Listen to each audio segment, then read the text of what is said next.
All right. It is Saturday morning. It is early, a little earlier than we typically go.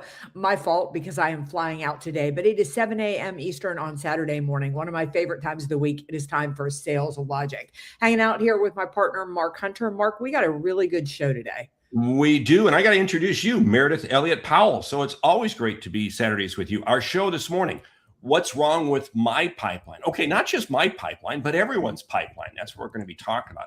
We got a great question. We got a great book, and we got a lightning round.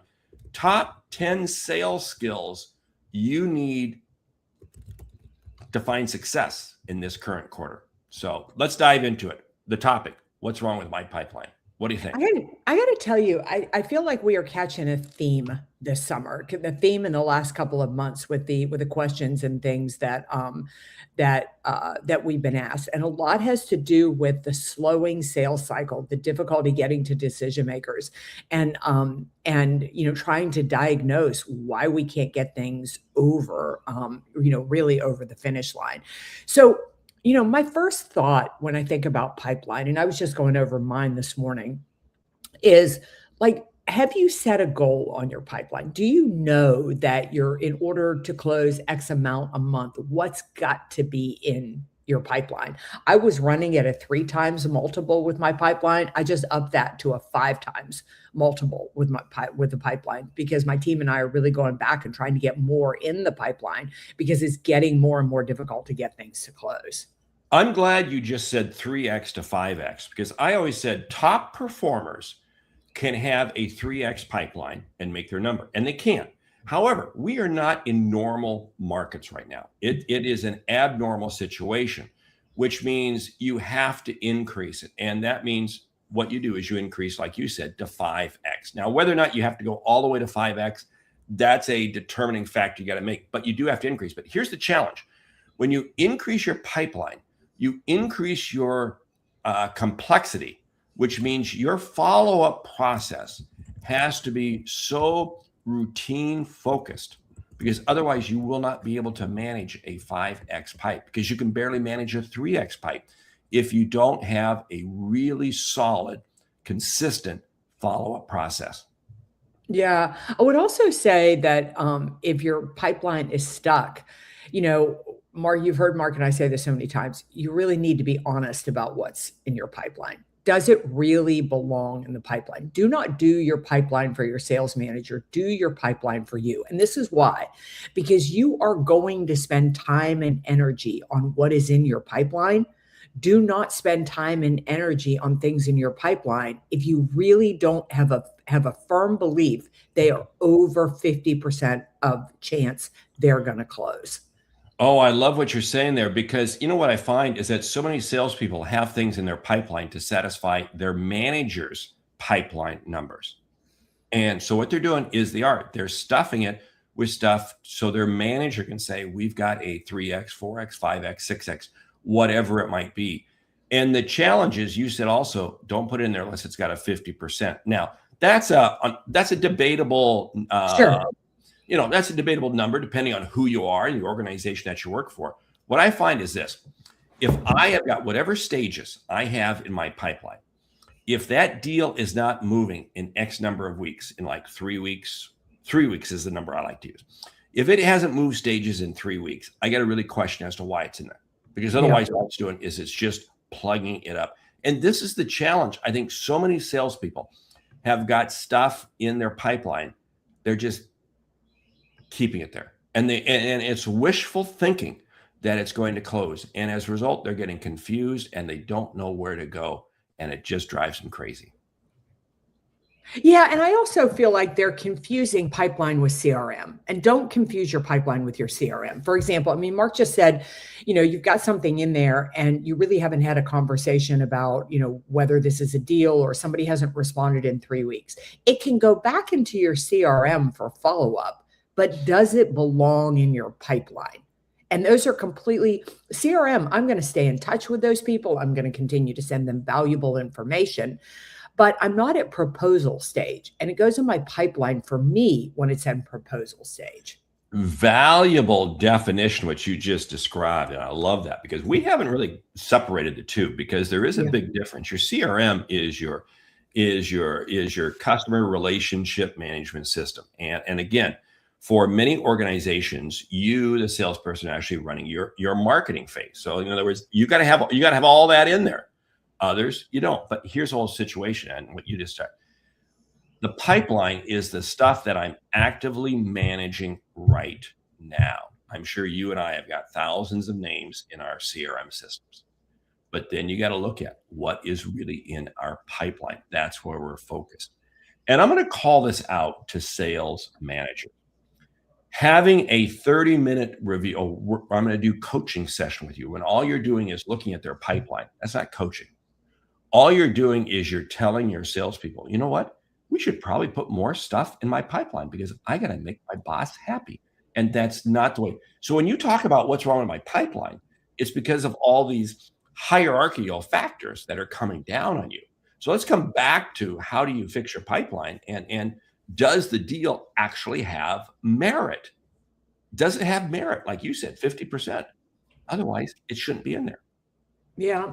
I'd also say don't be afraid of a weak pipeline. I mean, when you go through those steps that Mark and I just spoke about and you look down and you're like, oh my God, my pipeline is 2x. Like, don't be afraid of that. This is data. This is information. Now I know I really don't have enough viable in there. I don't have good deals in there. That tells me that I need to make more sales calls and I need to work harder to get more into my pipeline. So don't be afraid. Like, it's important to be honest and don't be afraid of weak results. And I'll just give you that. I mean, we're not moving enough across the finish line in my business right now. So I want to take it up to 5 times, up from 3 up to 5 times my pipeline.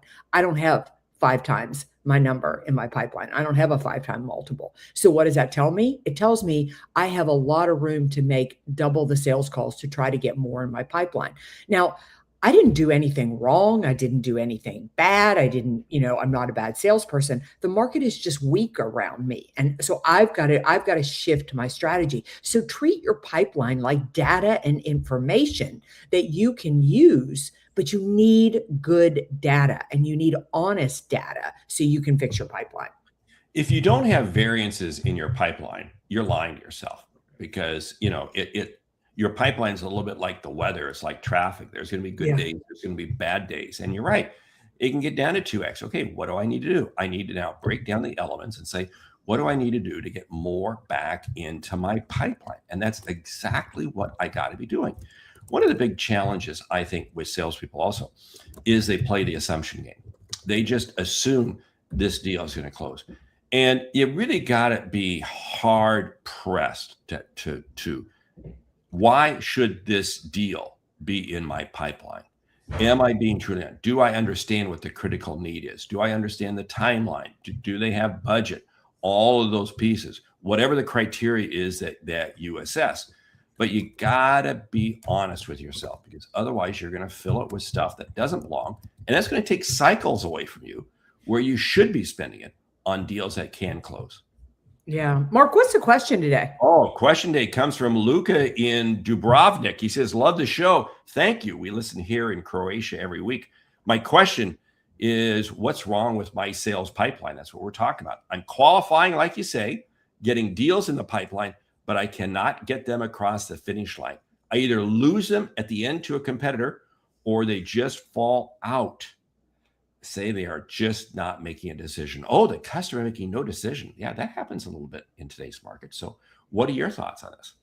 Yeah. So first of all, if you ever need us to come to Dubrovnik and work with your team, we would be there in just half a second. What I would say too, number one, I think you need to back up and figure out for each one why it's stuck. Like, are they not responding? Are they exploring other opportunities? Did they tell you that they've delayed decision? Like, what's going on with each? And you need a strategy around each one in your pipeline. Like, for example, I've got a proposal out that I really like to get across the finish line, and I'm like 85% sure it's going to. So they've asked for time. They have a lot of people that they need to get on in the decision. So my strategy for that is value add follow-up. I've invited them to a masterclass I'm doing. I said an article related to the topic. I've commented some on some of their LinkedIn posts. So that was my strategy for that one. I had another one that was a hot lead that I couldn't get. After a couple of responses, I couldn't get anything going. So I turned it over to somebody else in my business because I thought, well, maybe another person could have contact, and she has had luck. So think through each one and figure out why they're stuck, and then apply a strategy to it. Yeah, and you've really got to be honest with yourself, because again, you have to be honest. One of the questions that I love getting an answer to, and that is to know what your customers' KPIs are. Because in this difficult market that we're in, there are companies that are hesitant to make a decision, and there are individuals that are hesitant. And the reason I say this is because the individuals don't want to look stupid. They don't want to do something that's going to harm them, that's going to hurt them, that's going to put them at risk. And they also know that they have to make their KPIs. And many times what I find is the budget might be there, but the individual's KPIs might be aligned a little bit differently. Don't hesitate. As soon as you establish this level of trust, find out from your customer, what are their KPIs? What are their KPIs? And you can be straight up front and ask them. I've asked this question. I've been asking this question a lot lately, and it is really fascinating because I get some brutally honest answers. And now I can begin to really determine, okay, is this deal going to close? Is it not going to close? What do I need to change? What do I need to do? Yeah, what do you need to do to really get that? The other is, something you can do if a deal is really stuck, if you're losing from a competitor, figure out why. Like what did, and you can really call somebody back and you can basically say, look, I know you've decided to go with Mark. You've made a great decision. No, if you're ever not happy, I'm here. I'm happy to whatever. But we're kind of trying to do some due diligence, and we'd love to know why we're losing the deal, why we lost it, if there's anything we could have done differently. A lot of times you'll get some really good intel from that. Oh, and you know what? This is what's so funny, because so many salespeople are scared to do that. Yeah. When they find the deal's gone to a competitor, they automatically check out. No, stay in the game. You've done the work to create a relationship. Stay in the game and nurture that. Find out from that, because again, something may fall apart, and you're going to be able to come right back in and have an opportunity. And if they don't make a decision, this is so key. Don't take your foot off the gas. You may give them a little bit of slack initially, but you've got to stay in the game, because why did they not make a decision? It could be the marketplace hasn't evolved enough, or maybe it's evolved too far. They may not have budget, or maybe you just did not state enough value for them to warrant the investment. Any of those ways, you've got to stay in the game. Follow-up is so critical in today's marketplace. Yeah, and I would say that too, I wonder if speaking with what Mark is talking about, I wonder with what's in your pipeline. I just shot a video about that this week and put it on LinkedIn about the fact that once you do the proposal, the sale is not over. The sale has really just begun. And you've got to get that proposal across the finish line. Don't assume that all you're doing once the proposal is written is following up and asking if they've made a decision. You're following up in ways that add value to that proposal. Hey, I was thinking, I know this isn't part of the proposal, but here's some things that we're working on. I wanted to share a case study that I've got from another client, kind of really aligns with some of your challenges and some of your opportunities. We just developed this. It's new and innovative. It wasn't available at the time that the proposal was written. Wanted you to know we've got this. I've got another idea, whatever it is, but keep adding to it. You've got to keep adding to that at a very rapid pace, because here's what I found. It is amazing how timelines change, especially in today's marketplace. They may have an itch. They may have a need to solve this today. But if you allow this whole proposal phase and everything to drag out too long, things change. You could lose that deal. So when you get that proposal across the table, or you're getting it there, you've got to keep urgency in terms of getting a decision. Don't allow, we need to stop and we need to think about this. We need to assess this for a couple of weeks. Hold it. You got to create some motion, some activity that has them saying, we need to evaluate this now, because waiting a couple of weeks could be the kiss of death on not getting the deal for you. Yeah. And I think something you need to go back and really think about is, did you sell a product, or are you selling a return on investment? And if things are not moving through your pipeline, chances are you're selling products and services. You're not selling the return on it, the return on investment. I mean, people, Mark talked about knowing their customers' KPIs, but also know what their KPIs are. Like, be able to say, if we do this deal, this is what you can expect in this amount of time. Like, give them a reason where you're taking all the risk out of it. Right now in today's marketplace, people are risk adverse, and you've got to reduce the risk. And by reducing the risk, this is what you get, and this is the guarantee. And that TCO analysis, total cost of ownership, has to have a timeline established to it. In other words, when are they going to get it? And I'm going to add another letter into that. It's the TBO, the total benefit of ownership. What's the benefit of ownership? And many times that transcends down to your customer's customer. And so you got to stop and because again, you have to ask yourself, is the customer looking at value the same way I am? No, they never are. And the problem is we're going in with our value prop. Our value prop doesn't matter at all. It's the customer's value prop. That's where you have to get to. And if you can't get to that, so I'm gonna go right back to our question, Luca.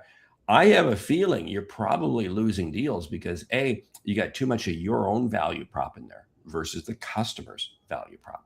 And that comes back to the discovery phase. Are you spending enough time in the discovery phase to truly understand the needs of the customer? Yeah. And I think, Luca, for me, I think the biggest thing is I think that there's BS in your pipeline. I mean, when salespeople, to me, can't get things across the finish line, more often than not, it is because what is in their pipeline is not true to be in their pipeline. And as I said, I said it before, don't be afraid of a weak pipeline. It's good information to go, okay, now I need to do some work to strengthen this pipeline. Oh, we put so many things in our pipeline based on assumptions. Not only do we keep them in on assumptions, but the size of them, because isn't it amazing how when we assume a deal is going to close, we always assume it's going to close at the highest amount possible, whatever the biggest opportunity is. And you're right. Then we absolutely fall down. Andy Greenberg, great to hear from you. The outcome of ownership drives success. You're right. It's the owner. It's there. It's not us, but we got to get into their world in order to find out. Yeah, I agree. I also think that, Mark just made a great point there. Let's assume that something is stalled in that pipeline. You can't quite get them across the finish line. Is there a mini close that you could use? Is there something you could go back and say, look, I know you're wrestling with a lot. There's a lot of decision makers involved in this. I had an idea. Your immediate need is this. We could put together a small program based on this and blah, blah, blah. So, be able to figure out, because if you can get them to do one commitment, the chances that you're going to get the bigger commitment increase exponentially. And that's especially true in today's marketplace because the market is, people are just in. And also the individual says, wait a minute, if I make this big decision and it doesn't go right, I'm going to look bad. But I can make a smaller decision. It's well within my funding, well within my budget. I can do it. If it works, it works. If it doesn't, okay, it's okay. So right, it does make it a whole lot easier. Now, here's the whole thing though. If you're going in with a lower priced option, make sure you don't give away the farm because it's so easy, especially those of you who are out there selling services, that you can come out with a lower option, but then you get project creep. And you wind up putting all this stuff back into it. So you got to be careful on that because again, what you're doing is you have to maintain your price value relationship with whatever it is that you sold them. It has to equal, because otherwise what you've done is you've discounted all future opportunities you have with that customer. Big trouble. Yeah. Yeah. You've also sacrificed what you can with integrity sell to other clients, right? Oh yeah. And you've cheapened yourself. So you've actually damaged your own personal confidence. Okay. Hey, you ready for the book? I am. Oh, wow. The Challenger Customer. Perfect book for this week. Yeah, isn't it? From our friends Brent Adamson and Matt Dixon. So the Challenger Customer, what are your thoughts? I got some thoughts on it. Well, I think the challenger customer, it was a great outcome of the challenger sale, and really gives you good insights and mindset into the mind of the customer and what's going on there. I do. I love it because it does break it down into individual elements. Now, I admit, and I've shared this with Brent and I've shared this with Matt. Okay, the Challenger customer, the sequel wasn't quite as good as the original sale, the Challenger sale. So I'm going to tell anybody, if you're going to read the Challenger customer, make sure you read the Challenger sale also. But hey, both Brent and Matt have gone on to write other books, and they're absolutely exceptional. Two great individuals. You ready for? Oh, and by the way, Brent Adamson used to live in Omaha. Did you know that? That's just a little bit of trivia. So anyway. Oh yeah, for anybody who didn't know, Mark used to live in Omaha. That's why that matters. Yeah, That's why that matters to him. And not that it matters to anybody, but everybody's past somehow connects to Nebraska. Anyway, okay, lightning round. You ready? All right. Yeah, I am. Top 10 sales skills you need to succeed in second quarter. Number one, listening. You got to listen at a whole nother level. Number 2, discipline with your time. Yeah. Number 3, business acumen. You got to get really good at business skills. Number 4, focus on your customer's customer.